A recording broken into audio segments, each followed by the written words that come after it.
네, 여러분들 안녕하세요. 시사타파의 심층분석. 주말에 어떤 기사들이 올라오나 이렇게 좀 봤더니요. 이재명 당대표께서 공직선거법 위반으로 재판에 나가면서 기자들을 향해서 검찰의 애완견처럼 열심히 왜곡 조작을 하고 있다. 이런 여러분이 왜 보호받아야 하나?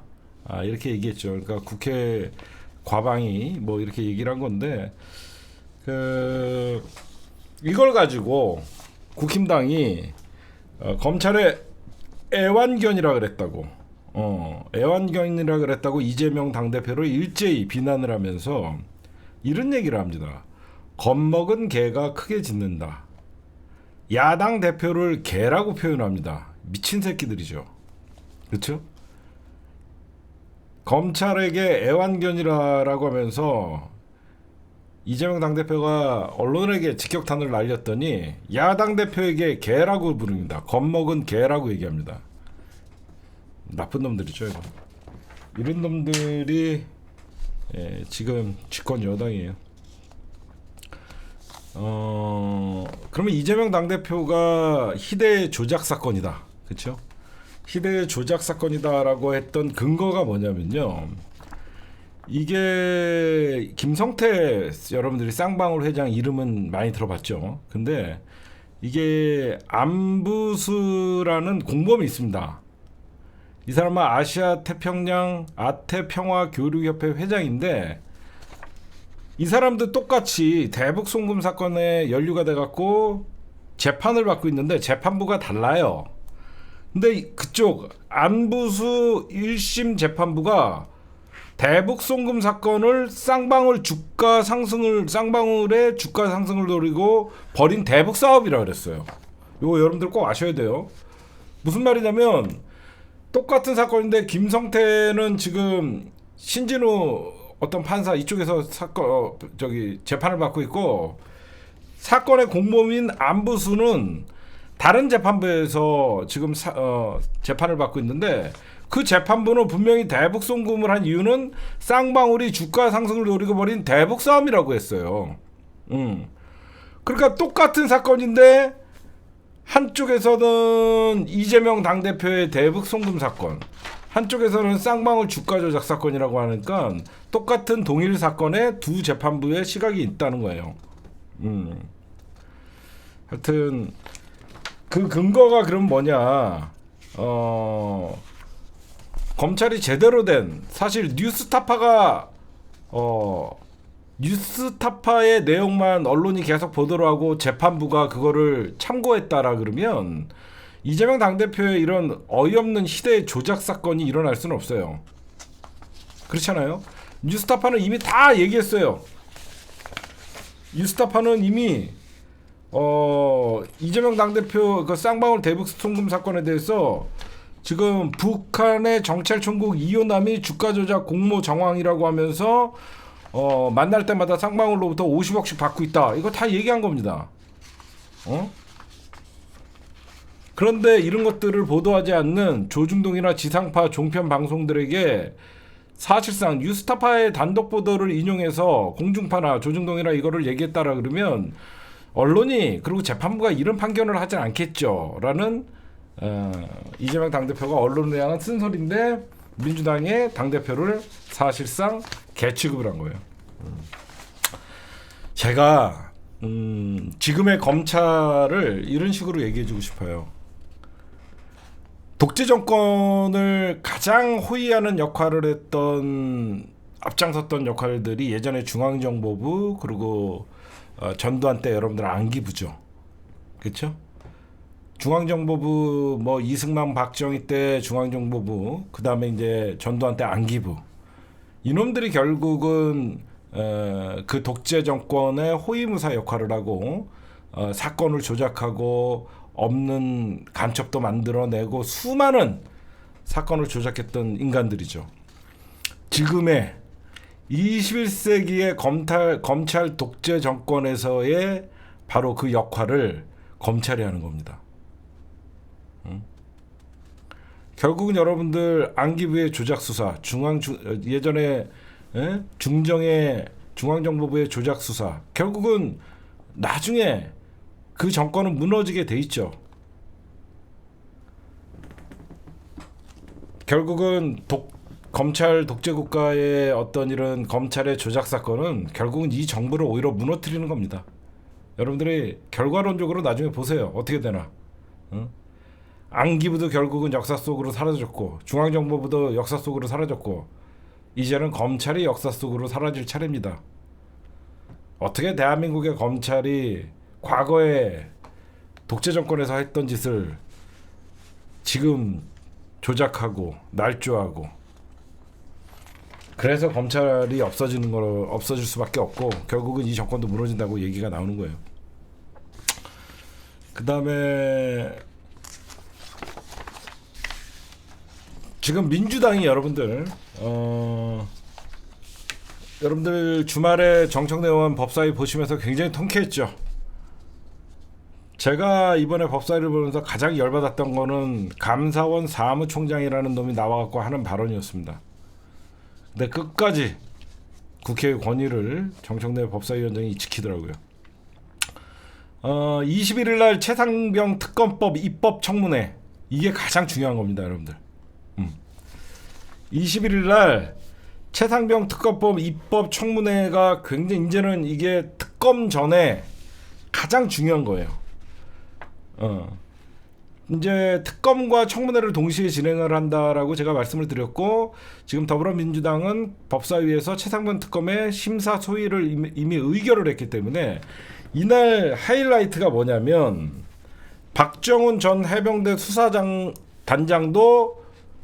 증인 명단에서 채택을 했고, 결국은 김계관 사령관, 임성근 전 사단장, 이시원 전 대통령 공직기강 비서관, 이종석 국방부 장관, 여기에 박정훈 전 해병대 사령관이랑 그 다음에 참고인으로 지금 박정훈 대령 그 변호인단이나 그 지금 여러 또 그거 누구죠, 이번에 그 해병대 출신 그 김교 누구 있죠? 그분도 지금 참고인으로 다 택했습니다. 안 나오기 힘들 겁니다. 왜 그러냐면 이번에 민주당이 벼르고 있기 때문에 3년 이하의 징역 또는 3천만 원에, 그리고 김규현, 강제 구인도 얘기하니까 강제 구인이 가장 쪽팔린 거거든요. 안 오면요, 여러분들 진짜 국회에서 강제 구인합니다.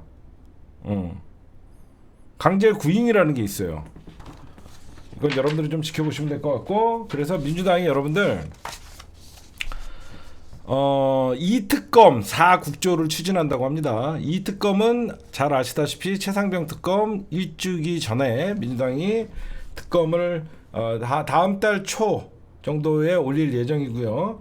그 다음에 김건희 특검과 최상병 특검은 동시에 이 특검 4국조는 뭐냐, 국정조사에 최상병 국정조사가 포함되어 있어요. 그래서 최상병 사건은 청문회, 국조, 특검 다 하는 거예요. 최상병 국조, 그 다음에 양평 고속도로 게이트 국조, 그 다음에 유전, 이거 여러분들 유전 개발 석유 탐사 이렇게 하지 말고 유전 게이트라고 부르세요.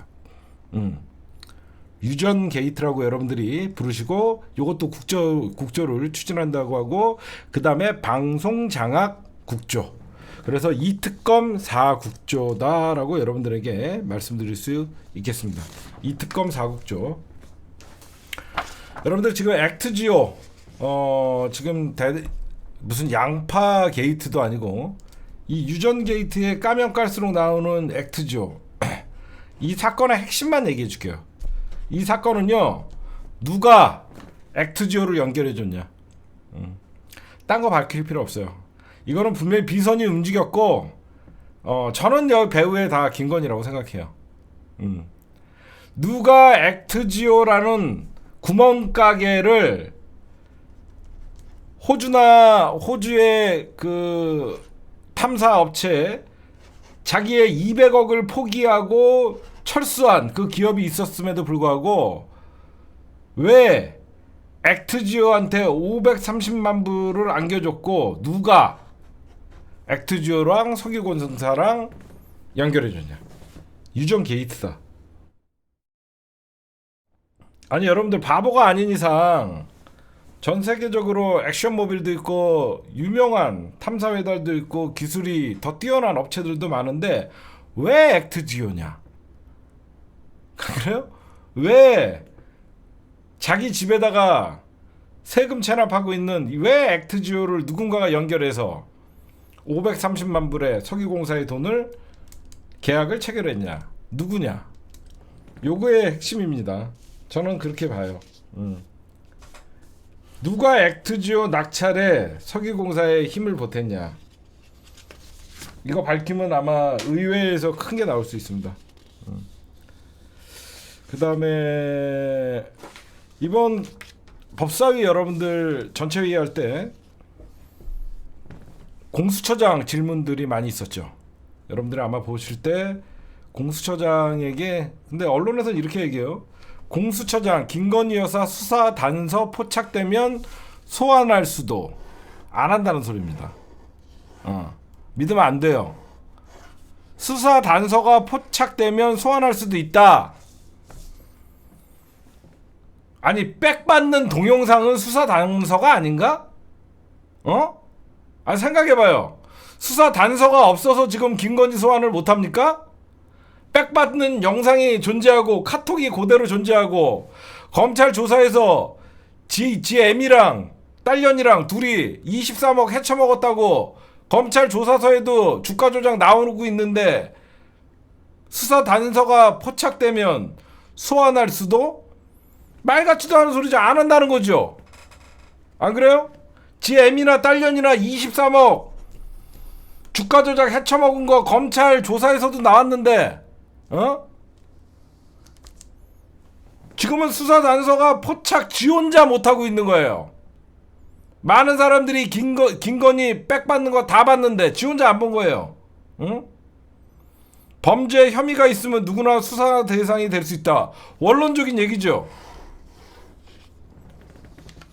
안 한다는 소리입니다.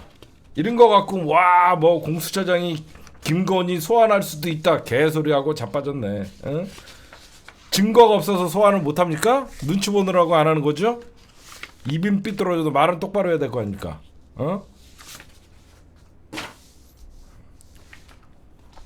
김건희? 애미? 딸년? 김건희 자연인이에요. 제가 김건희를 존중할 필요가 있습니까? 공직자 아니라며요. 처벌 규칙이 없다며요. 대통령에게 이런 소리를 하면 제가 욕을 먹을 수 있겠죠. 김건희 나랑 똑같은 자연인이에요. 처벌 조항이 없다며요. 딸년이나 애미년이나 똑같은 거죠. 둘 다 도둑년들이죠. 안 그래요? 두 모녀가 합작해갖고 개미들 피 빨아먹어갖고 23억 헤쳐먹었고 제가 왜 이런 말 못합니까? 공직자 아니잖아요. 응? 하는 짓거리들이 이러니까 욕 처먹는 거죠. 제가 이런 방송을 하면 또 집에서 전화 옵니다. 저희 어머니 말 조심해라. 잡아간다. 저희 어머니는요 옛날 분이라서 제가 이런 저희 어머니가 제 방송을 가끔 듣는데요. 제가 이런 얘기하면요 난리 납니다. 저희 어머니는 38년생이세요. 그러다 보니까 옛날 사람이잖아요. 말 잘못하면 잡아간다. 그렇게 생각하세요. 이런 얘기 했다고 잡아가는 거는요 하나도 겁나지 않습니다. 오늘 꽤 센 게 아니라 말 같지도 않은 소리 하잖아. 공수처장이라는 사람이 단서가 포착되면 소환할 수 있다. 나도 포착한 단서를 공수처장이라는 놈이 단서가 없어서 소환할 수 없다라는 소리밖에 더 들읍니까? 말 같은 소리를 해야죠. 그 다음에 지금 윤석열이가 지금 중앙아시아 방문을 하고 있죠. 우즈벡 대통령에게 지금 우즈벡이랑 뭐 고속철도 계약 맺었다. 지금 언론에서 설레발치고 까불고 있죠.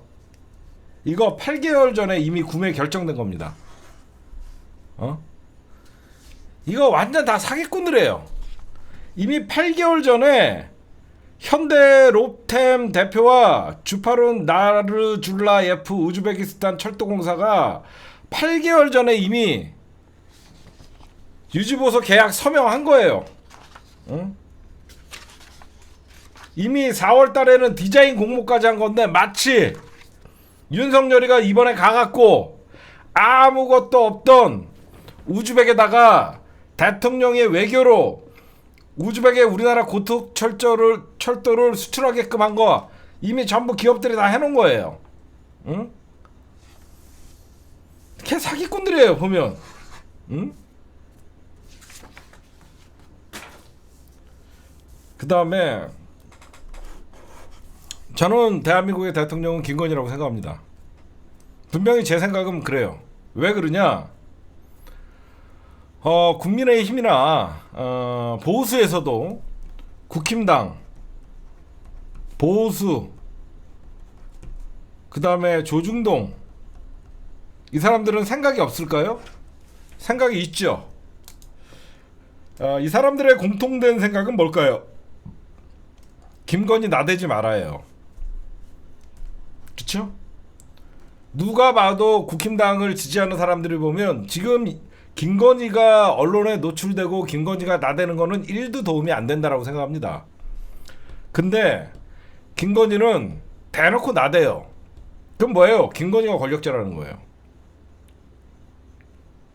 생각해보세요. 총선 패배하고 김건희 특검이니 양평 고속도로 사건이니 디올백 사건이니 주가 조작 사건이니 하나같이 이 정부의 애킬레스건은 전부 김건희예요. 근데 저렇게 나대면 그냥 상식적으로 생각해도 김건희가 그냥 와이프 대통령의 부인이라고 생각하면 이렇게 나대지 못하죠. 주변에서도 대통령에게 조언을 하겠죠. 아 요즘 여론이 안 좋으니까 줄리는 좀 놓고 가십시오. 그렇게 얘기라도 할 거 아닙니까? 아무도 그 얘기를 못 하잖아요. 그쵸? 아무도 그 얘기를 못 해요. 정상적인 대통령실과 참모 같으면 해외 순방 일정이 있어도 김건희의 노출을 꺼려하고 웬만하면 김건희의 외부 활동을 못하게끔 할 거라고요. 아무도 그 얘기를 못해요. 왜 못할 것 같습니까? 대한민국의 실권자가 김건희니까. 이미 대통령실을 장악하고 있는 건 김건희 라인이니까.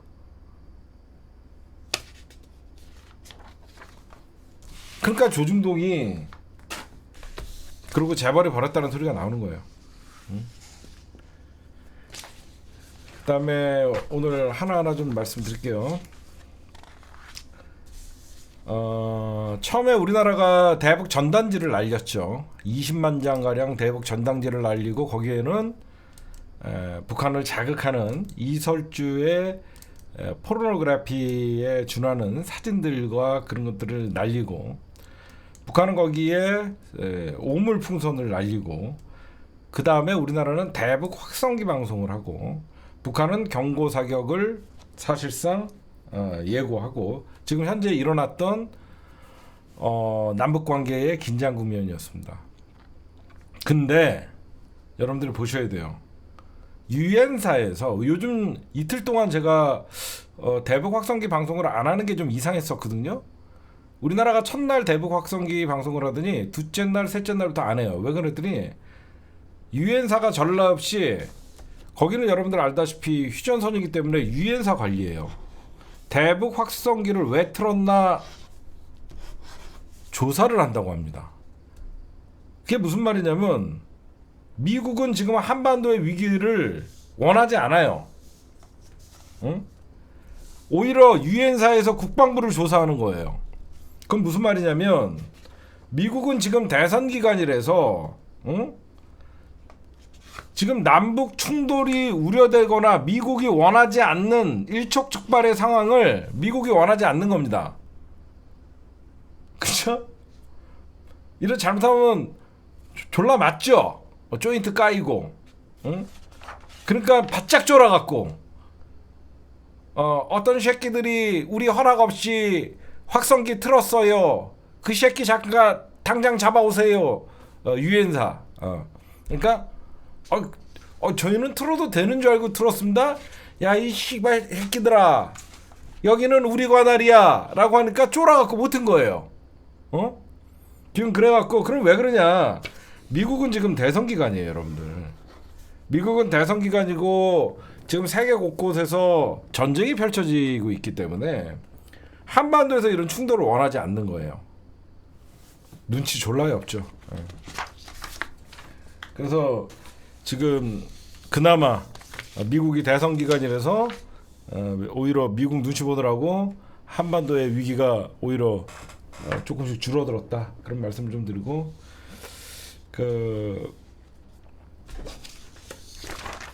이번에 권익위에서 발표한 대통령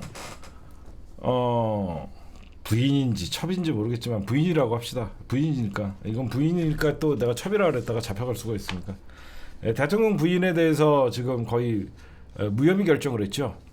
건의위. 제가 윤석열 인사를 좀 이렇게 분석을 해봤어요. 윤석열 인사를 좀 분석을 해봤더니, 김건희 사건이 걸릴 만한 데다가는요, 모조리 윤석열과 가장 친한 대학 동기 또는 선후배, 그런데 많이 심어놨더라고요. 이 국민권익위는 여러분들 알다시피 김건희 디올백 사건이 시민단체에 의해서 접수된 데죠. 이 유철환 위원장, 저번에도 얘기했잖아요. 제가 윤석열의 서울대 법대 동기다, 검사 출신이고, 거기에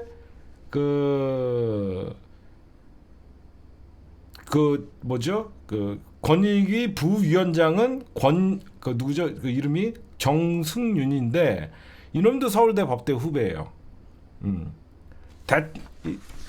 권익위 부위원장이 희대에 망발을 했죠. 디올백은 대통령 기록물이다.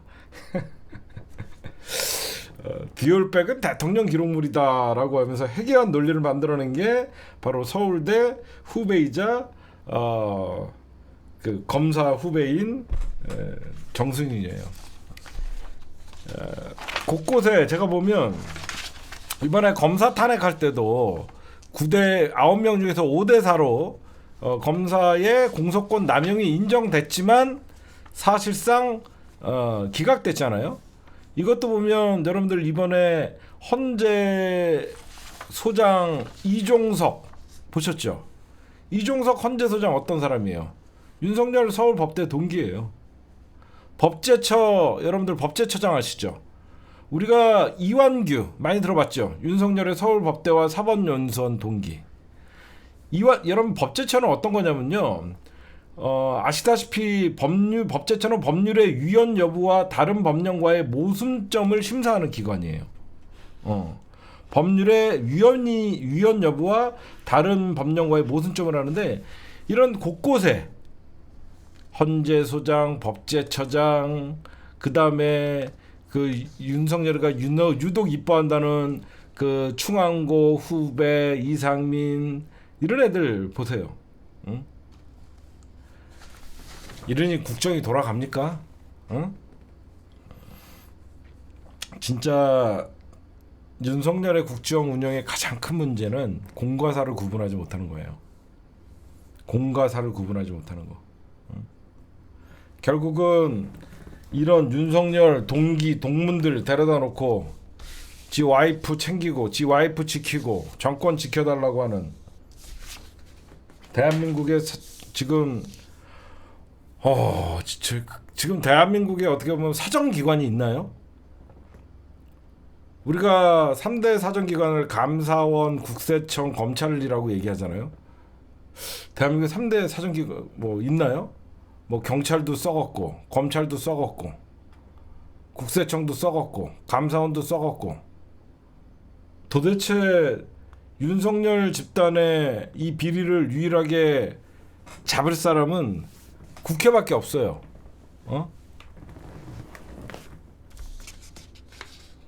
지금 이제 국힘당의 여러분들 전당대회가 이슈로 많이 떠오르고 있죠. 지금 한동훈이가 나오냐 못 나오냐 이런 뭐 끝까지 지켜봐야 되는 것 같은데 좀 뭔가 이상한 건 있어요. 잘 생각해 보시면 뭐가 이상하죠, 여러분들?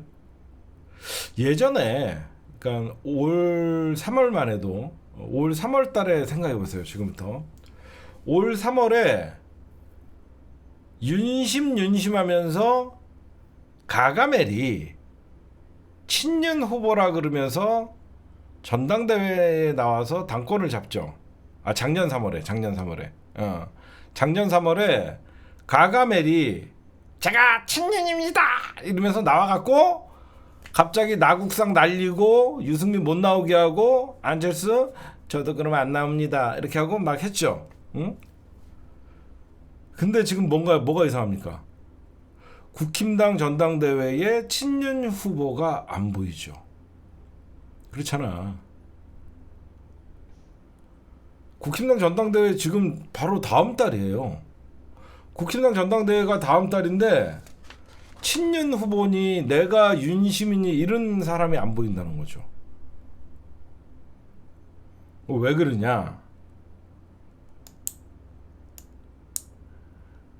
이게 왜 그러냐면 여러분들 만약에 대놓고 만약에 권난동이나 권영세가 나왔다고 칩시다.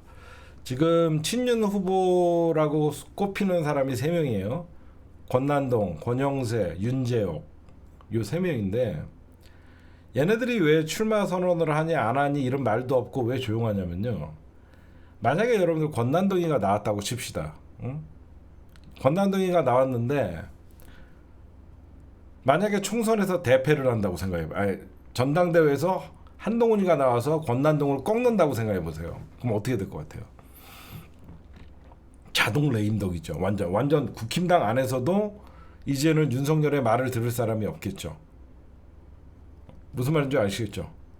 친윤 후보가 나왔는데 깨지는 순간 만약에 한동훈이가 나오고 친윤 후보가 나왔는데 한동훈이가 압승을 하면 윤석열은 이제 자동으로 쓰레기가 되는 거거든요. 그러니까 이러지도 못하고 저러지도 못하고 친윤 안에서는 후보를 내지 못하고 있어요. 그렇잖아요.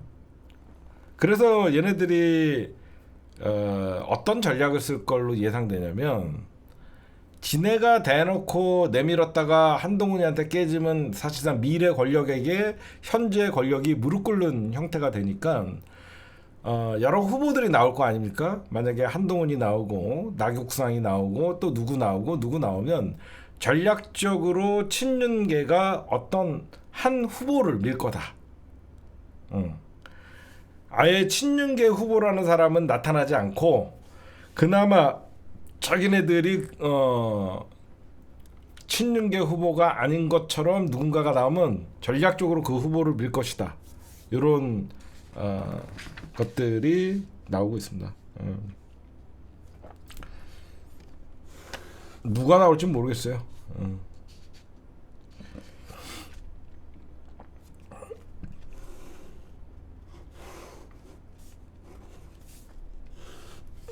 근데 이걸 어디까지나 여러분들 카더라예요. 지금 친윤계가 권난동이가 나오던 누가 나오던 명분이 없잖아요. 사실. 그래서 김재섭을 포섭하려는 소리가 있어요. 이번에 도봉갑에서 이기고 윤석열 많이 비판했던 애 있잖아요. 응? 도봉갑에서 당선되고 87년생 김재섭이를 친윤계가 포섭을 해서 오히려 그런 얘기가 좀 돌아요. 하여튼 어떻게 돌아가는지 좀 봐야 될 것 같아요. 네. 그 다음에 우원식 국회의장이 개헌 논의를 신속히 시작해야 된다. 이거는 개헌 논의가 조속히 시작돼야 된다라고 하는 거는 앞에 하나가 빠진 게 있죠. 조기 사태와 개헌 논의. 조기 사태는 우리의 몫이죠. 국민들. 윤석열 탄핵의 목소리가 높아지면 높아질수록 조기 사태와 개헌 논의는 같이 가는 겁니다. 그렇게 보시면 될 것 같고, 네, 오늘의 주요 뉴스였습니다.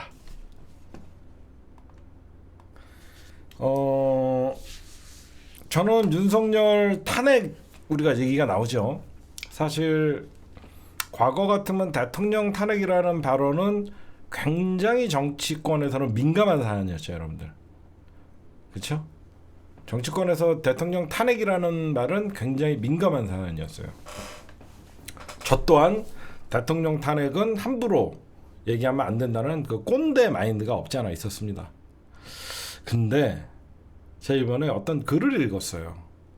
어떤 글을 읽고 제 생각이 잘못됐다라는 걸 진짜 내가 뭔가 잘못 생각하고 있었구나. 대통령의 탄핵은 늘 국민들이 외쳐야 되는 거라고 생각해요. 물론 그 대통령의 탄핵뿐만 아니라 고위 공직자의 탄핵은 국민들이 수시로 요구할 수 있는 권리라고 생각합니다. 먼저 제가 대통령의 탄핵에 관해서 말씀드리고 그 다음에 위헌정당에 대해서 말씀드릴 건데, 왜 그러면 여러분들 우리가 그동안 두 번의 탄핵을 겪었어요. 잘 생각해보면 우리가 두 번의 탄핵을 겪었어요. 한 번은 노무현 대통령의 중립을 위반했다라고 해서 헌재에서 기각이 됐죠. 그 다음에 한 번은 탄핵이 실패한 거죠. 국힘당이 낸 탄핵은 실패했고 민주당이 낸 탄핵은 성공적으로 대통령을 끌어내릴 수 있었죠. 물론 역사적으로 보면 대통령의 탄핵은 3번 있었습니다. 이승만이가 상해 임시정부에서 탄핵당한 사건은 사실상 대한민국 정부 수립 이후만 따지면 제가 역사를 몰라서 2번이라고 얘기하는 건 아니고 이승만도 임시정부에서 탄핵됐던 사람이에요. 그러면 우리가 노무현 대통령은 국힘당 그 당시 한나라당에 의해서 탄핵이지만 그거는 실패했죠, 저쪽에서. 그 다음에 민주당은 박근혜를 탄핵을 했습니다. 그때마다 저도 언론에 찌들어서 그랬는지 몰라도 탄핵은 헌정사의 불행이라는 말이 나와요. 저는 사실 이 글에 공감했었거든요. 탄핵은 헌정사의 불행이다. 저는 이걸 오늘 깨고 싶다는 거예요. 저는 이걸 오늘 깨고 싶다는 거예요. 탄핵은 헌정사의 불행이다, 이 말을 저는 조중동의 프레임이다는 거예요. 이승만은 하야 도망, 이승만은 상해 임시정부, 하야 도망간 거는 4.19 의거 이후에 도망간 거고. 무슨 말인지 아시겠죠? 여러분들도, 저도 그렇게 생각했는데 뭔가 탄핵하면 나라가 좀 혼란스럽고 막 이렇게라고 생각을 했죠. 제가 왜 생각이 바뀌었냐면 이 조중동이 만들어낸 프레임이에요.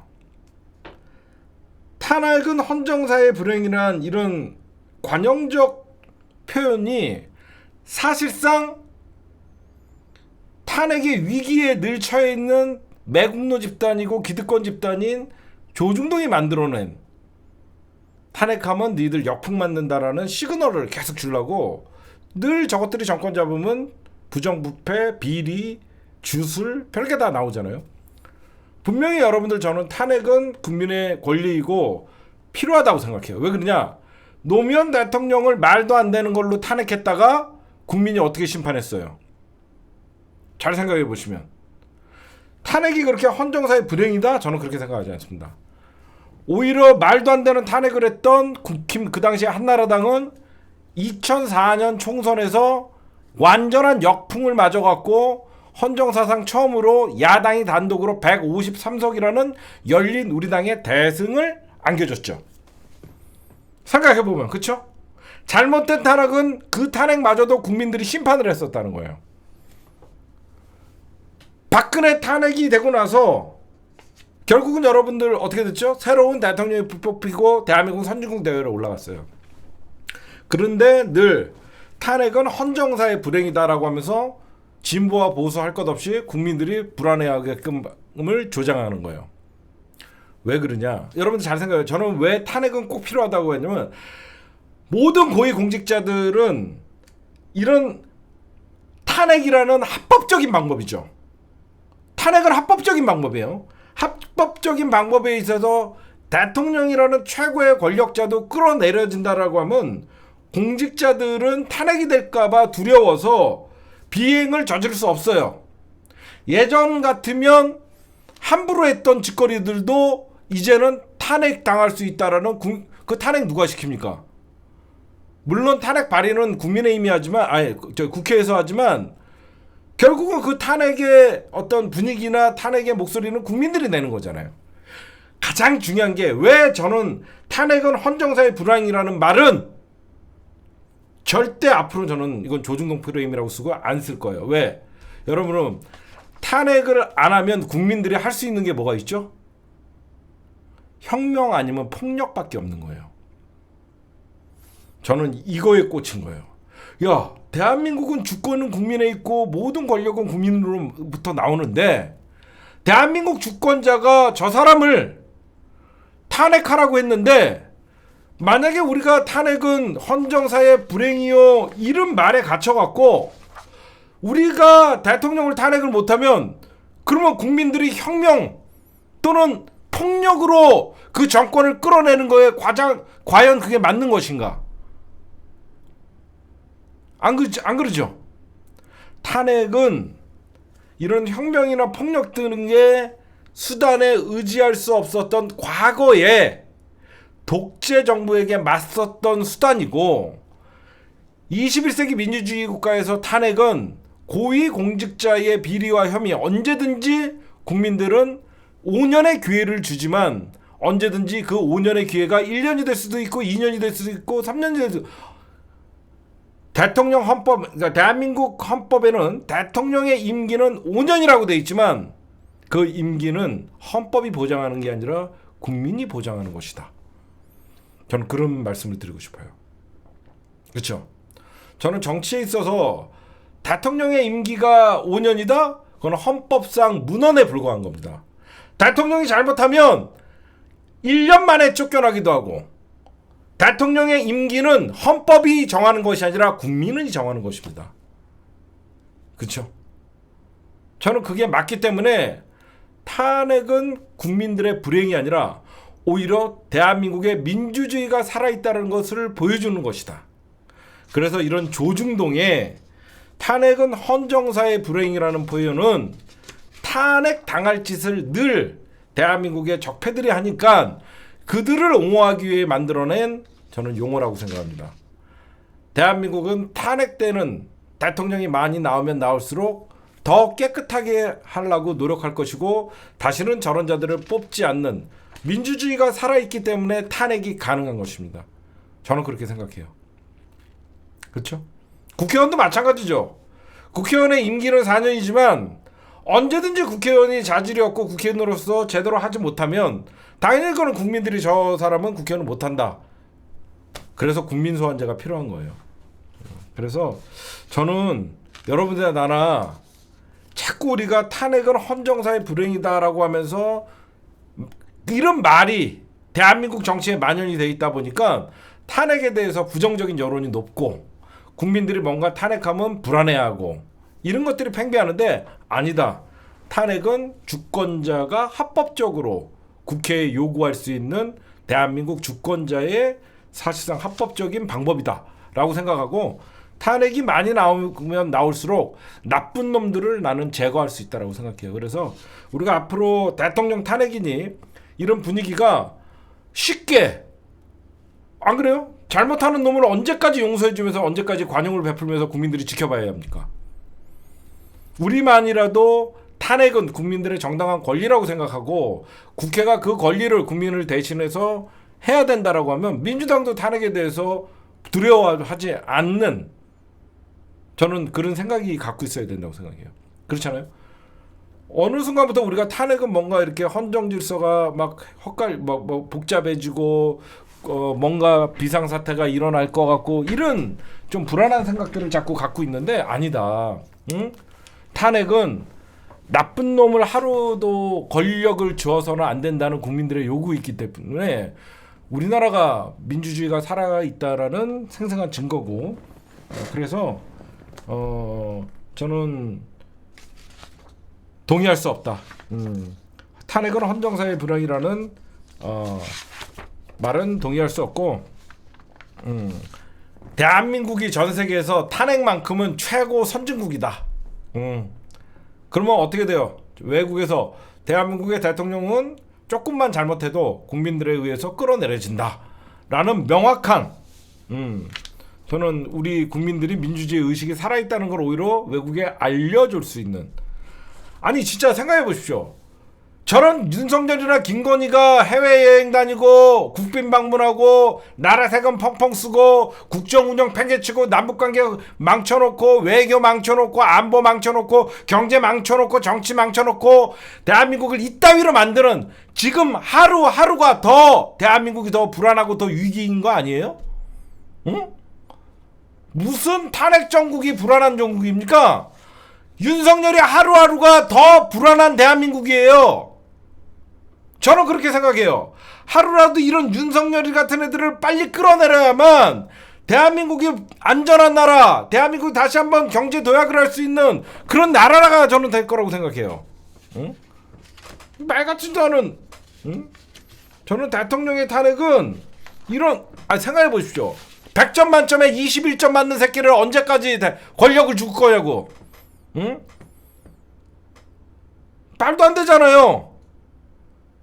어떤 사람들이, 아니 국민들 100점 만점에 21점 맞은 놈이 지지율 5% 21점 맞은 새끼가 26점 맞았다고 윤석열이 잘하는 겁니까? 낙제 아니야 낙제?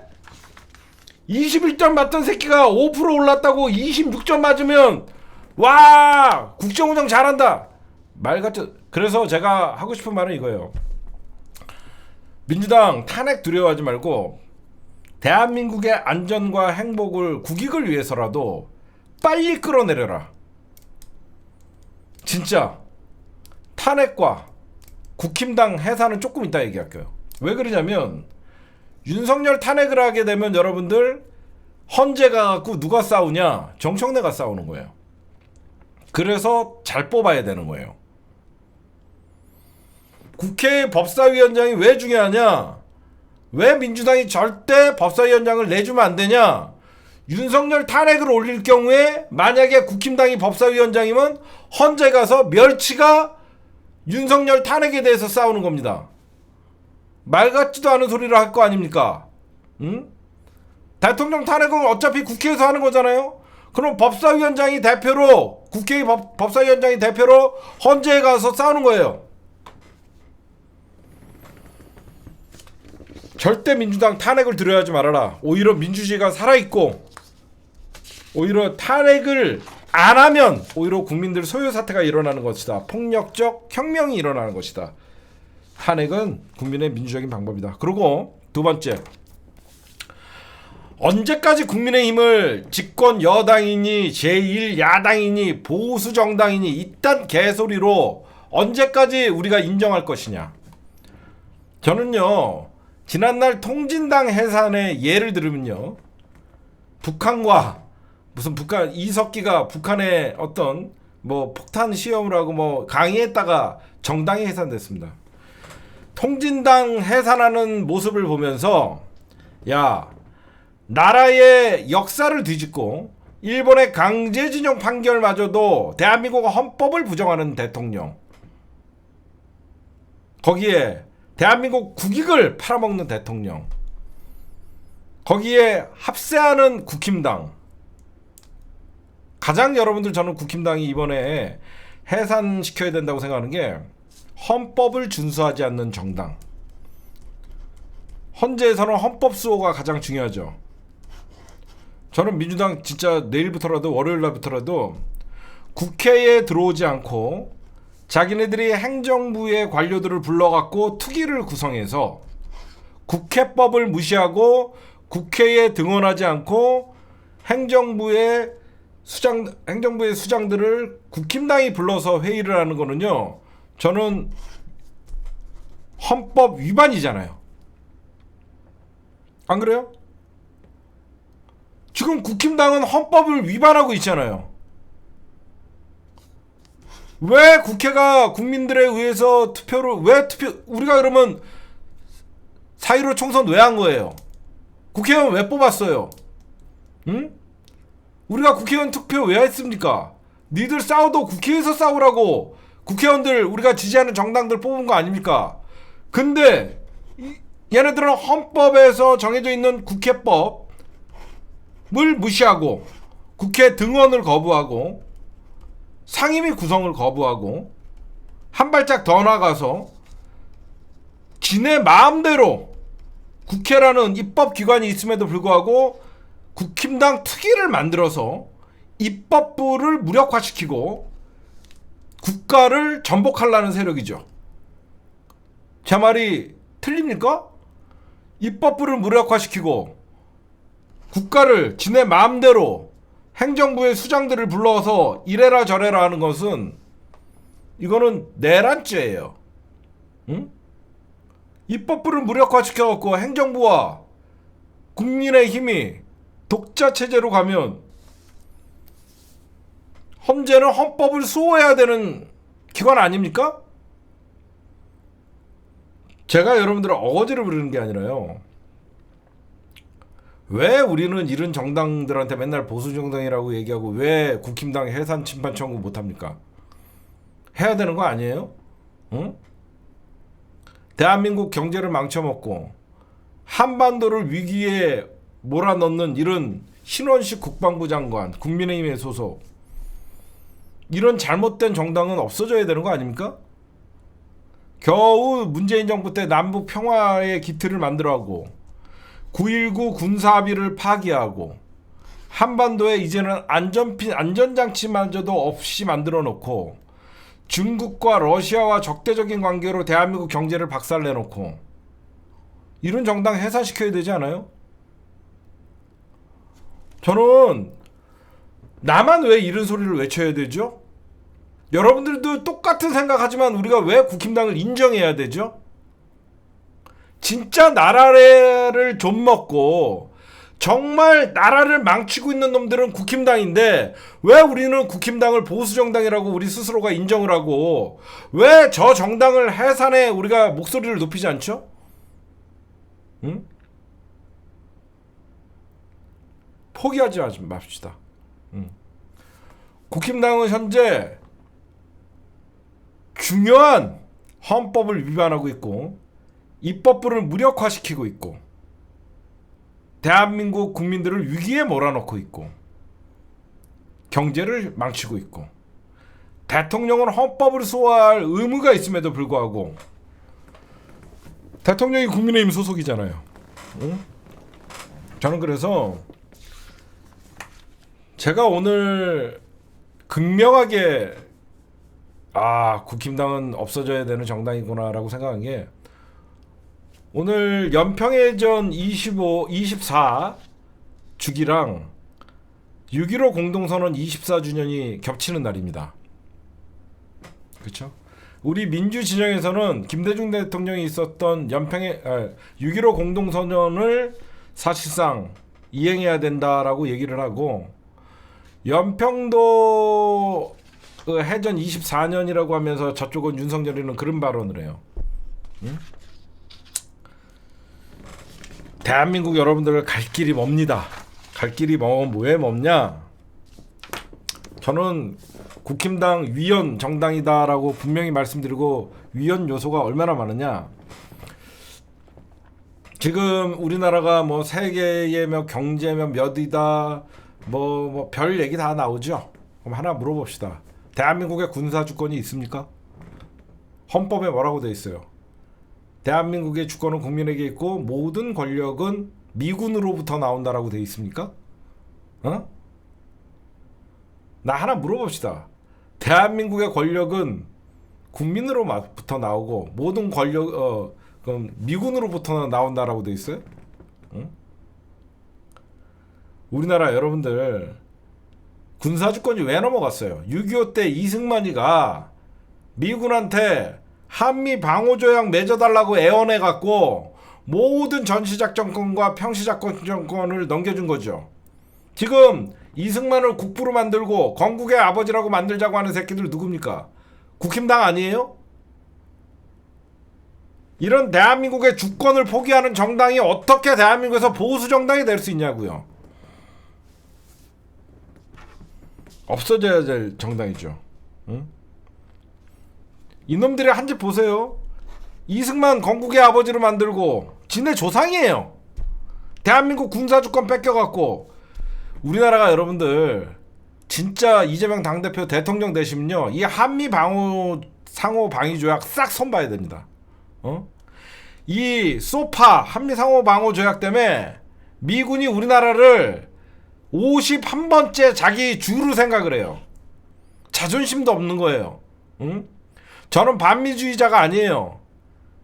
미국이 이 한미 상호 방위 조약으로 대한민국의 평택이 지네 땅입니까?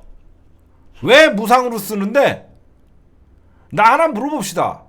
우리나라가 그렇게 경제력이 있고 전투기도 수출하고 자주국방도 못하는 새끼들이 무슨 경제가 중요하고 평택이 지네 땅이에요?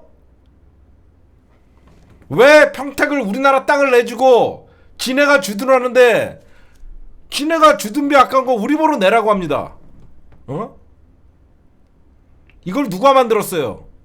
이승만이가 한미 군사주권을 미국에 6.25 때 넘겨주고 단 한 번도 독재정부에서 이승만 12년 박정희 18년 동안 안 찾아오려고 하니까 그냥 미국은 우리나라를 사실상 51번째 자기 나라의 주로 생각하는 겁니다. 한미상호방위 조약 반드시 손 좀 보십시오. 두 번째, 박정희 새끼가 해놨던 짓거리 중에 4대 매국행위가 뭐가 있습니까? 일제 식민지 지배에 면죄부를 진 진짜 한일 기본조약, 한일 진짜 이 한일 기본조약 때문에 늘 일본은 우리에게 배상은 안 하고 이미 그때 다 끝냈다라고 하죠. 다 이런 거 다시 다 원천 무효시켜야 됩니다. 한일 기본 합의서에 따라서 이미 일본이 대한민국이 조선에게 어떤 그 뭐 배상과 보상은 끝났다. 늘 이걸로 지랄하는 거 아닙니까? 이거 누가 만들었어요? 박정희 아니에요? 박정희 경제발전의 신화라고 하면서 박근혜 찬양하던 새끼들 아직도 친박이 남아있고, 박근혜 동상을 세우겠다고 하는 홍준표가 있고, 이런 정당이 대한민국에서 국민을 위하는 정당입니까? 저는 아니라고 생각해요.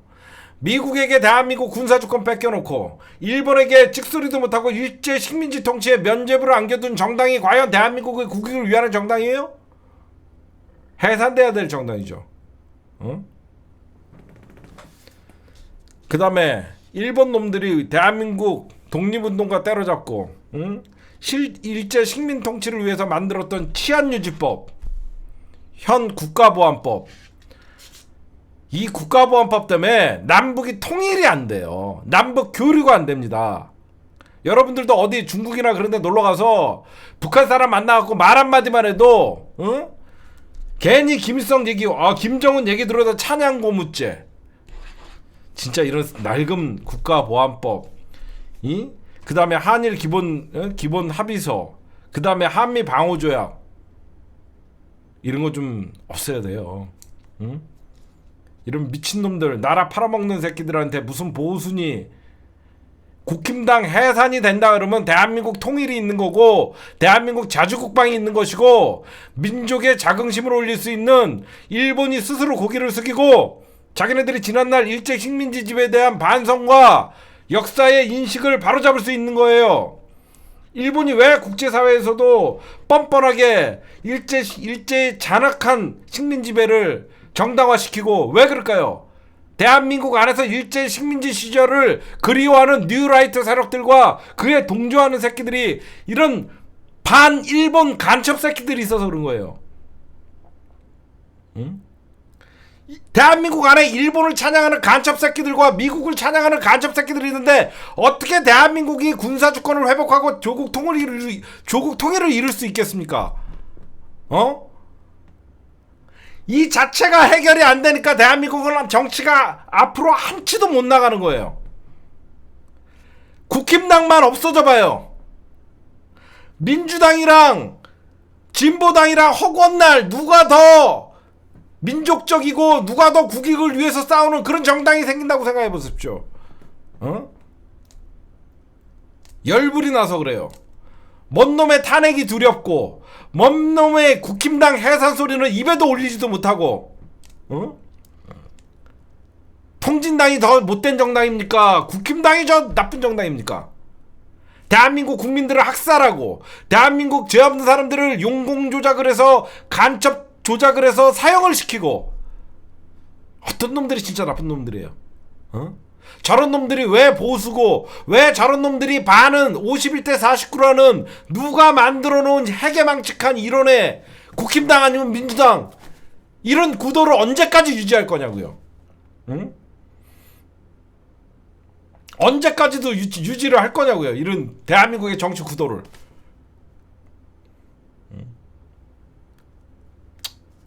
갈 길이 멀어요. 정말 갈 길이 멉니다. 제가 만약에 농담같이 게테르트가 되면 국힘당을 그래서 없앤다는 거예요. 국힘당만 대한민국의 정치사에서 없애면요, 대한민국은 한반도를 연결할 수 있는 대륙국가로서 전 세계가 부러워하는 국력을 가지고 있을 수 있는 겁니다.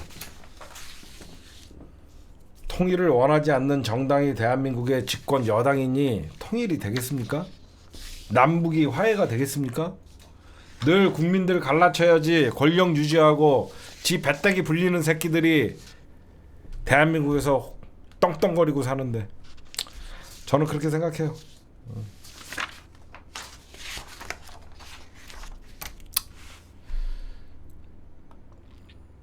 네, 언젠가는, 지금은 할 수 없더라도 우리가 죽기 전에 반드시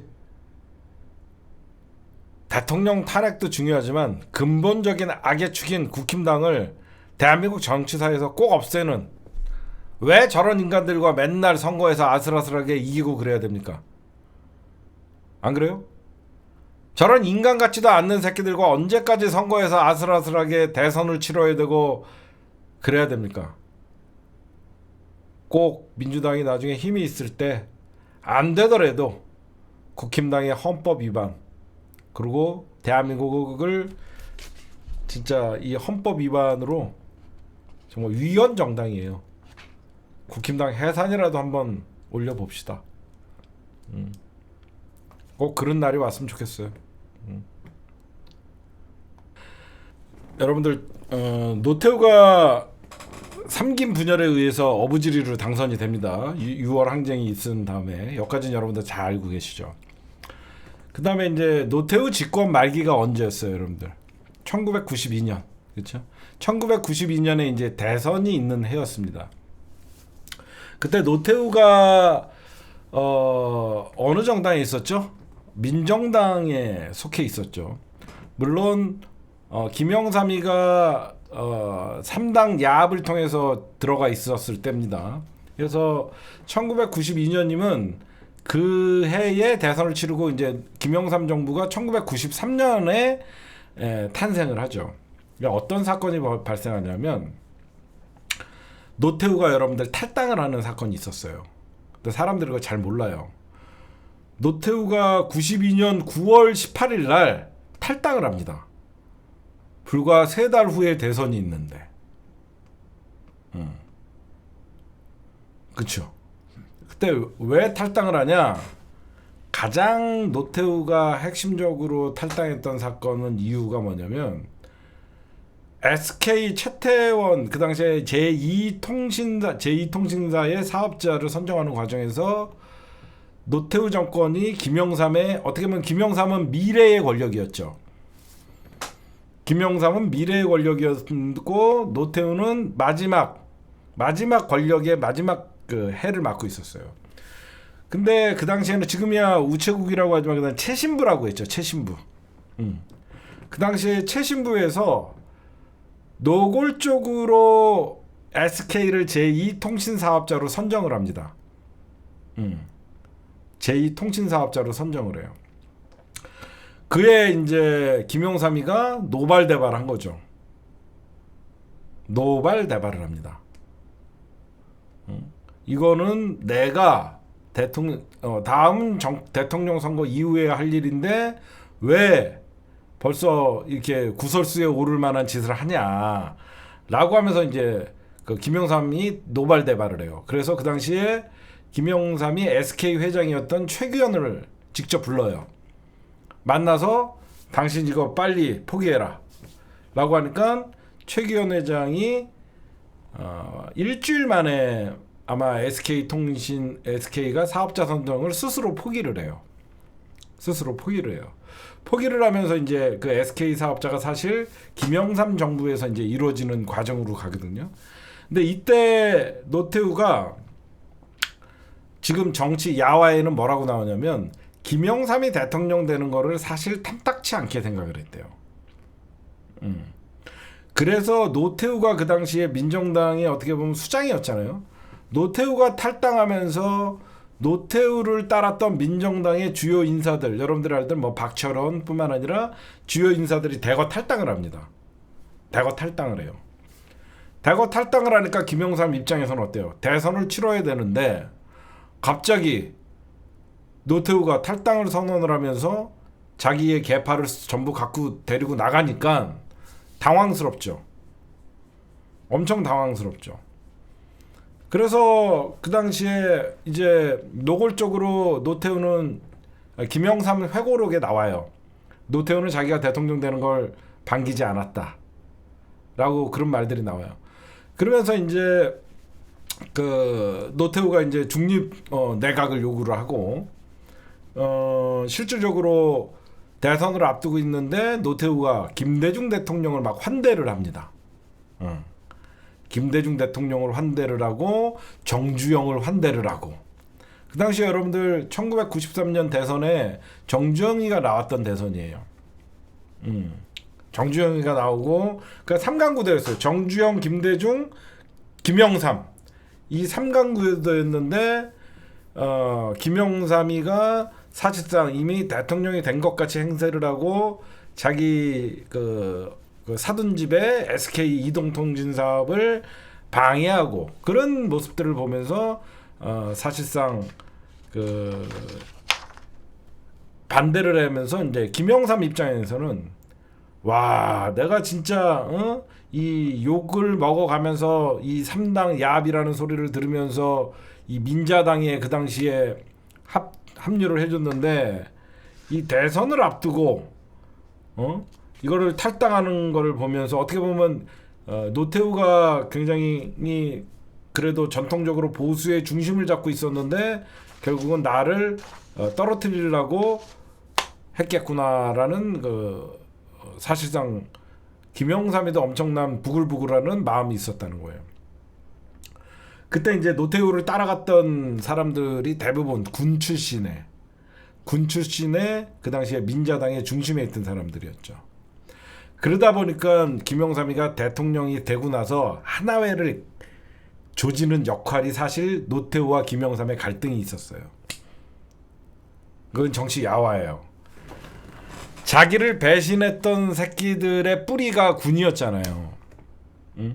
자기를 배신했던 새끼들의 뿌리가 군이었기 때문에 결국은 노태우를 따라갔던 정치인들이나 이런 사람들의 배우는 전부 군이 베이스가 돼 있기 때문에 사실상 김영삼이가 인간적인 노태우에게 배신감을 느끼고 그걸 이겨내서 대통령이 된 다음에 아예 군 조직을 척결해야 된다라는 말을 생각을 하고 하나회를 정광석과 같이 척결을 해야만 내가 대통령 돼도 노태우가 밖에서 딴짓을 못할 것이다 이렇게 생각을 한 거죠. 형님 지루해요. 좀 들어봐. 재밌어. 듣다 보면. 그래서 그 나중에는 물론 김영삼이 대통령이 된 다음에 SK는 예전부터 그 이동통신 사업자 선정에 준비를 해서 됐던 건 맞는 거고.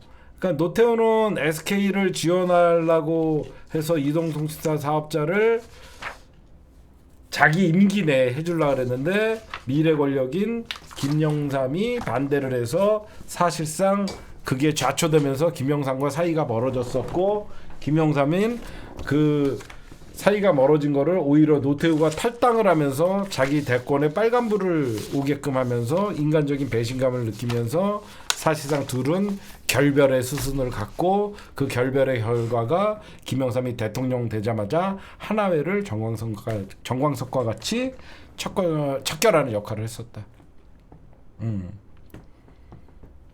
오늘 정치 야화였습니다.